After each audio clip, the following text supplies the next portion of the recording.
So, confused by Mr. Cameron's Euro deal, or you and a lot of other people. Here it is, massively complicated, language hugely confusing, talk about emergency breaks, red cards, treaty change, put that all to one side. This is the idiot's guide to Mr. Cameron's Euro deal.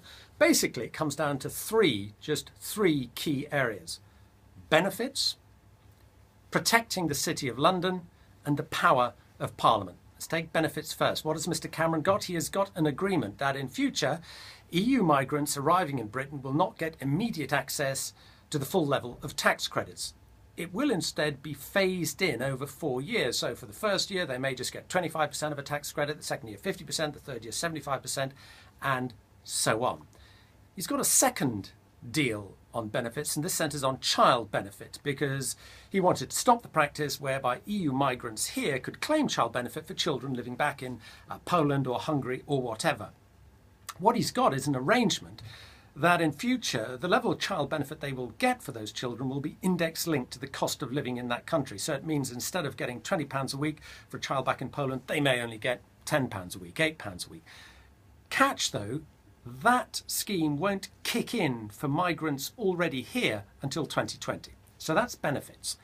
Protecting the city. Mr. Cameron is concerned that the city is going to be burdened by EU banking regulations. So what he's got is an agreement whereby if he is concerned that the city is being landed with a whole load of regulations from the Eurozone countries, he can put up his hand and say, I don't like that, and there has to be a discussion amongst EU leaders.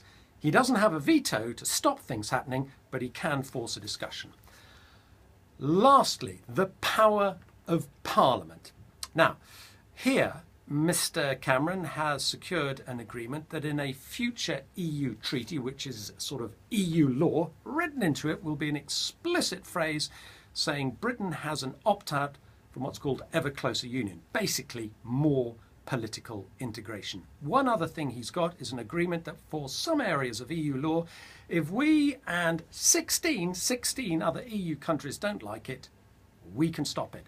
And that is Mr. Cameron's EU deal. Understand it? Hope so.